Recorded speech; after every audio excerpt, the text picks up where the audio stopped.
What is up, people? Matt here again. So, I was thinking earlier on, what do I prefer? Do I prefer games to continue with sequels, or do I prefer companies to start doing new IPs?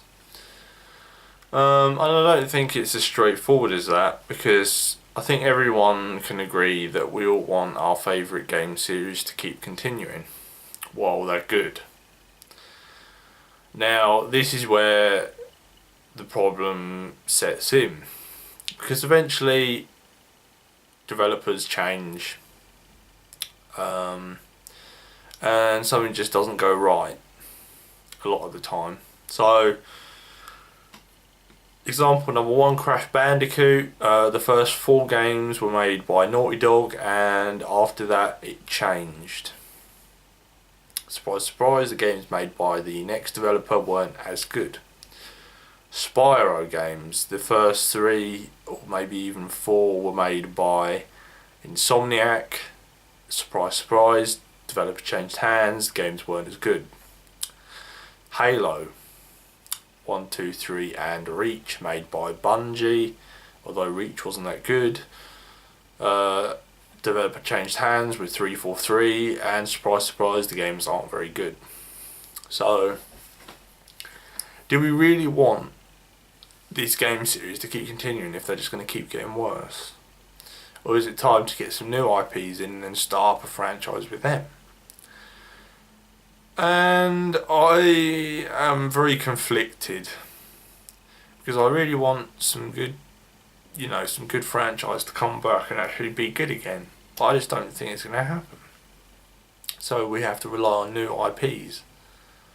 And it's difficult because, a lot of these new games that are coming out, I can't see them turning into a whole franchise, if that makes sense.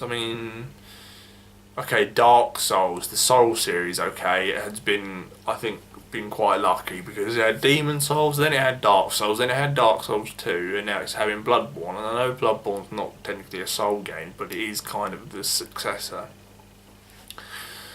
So, yeah, do we want to see our beloved franchises continue and suffer worse games? Or do we just want the new IPs to come in and take over? Because everything has to start somewhere, that's the thing. We could, for all we know, the next Halo could be in the making. I don't mean the next Halo game, I mean the next game that is as successful as Halo was. You don't know. But yeah, let me know what you think. Do you prefer sequels after sequels after sequels to the franchise that are already set in stone? Or do you prefer to try new IPs with new ideas and the like? Feel free to let me know. So as always, guys, I hope you enjoyed watching this video, and I will definitely see you on the next one. Bye now.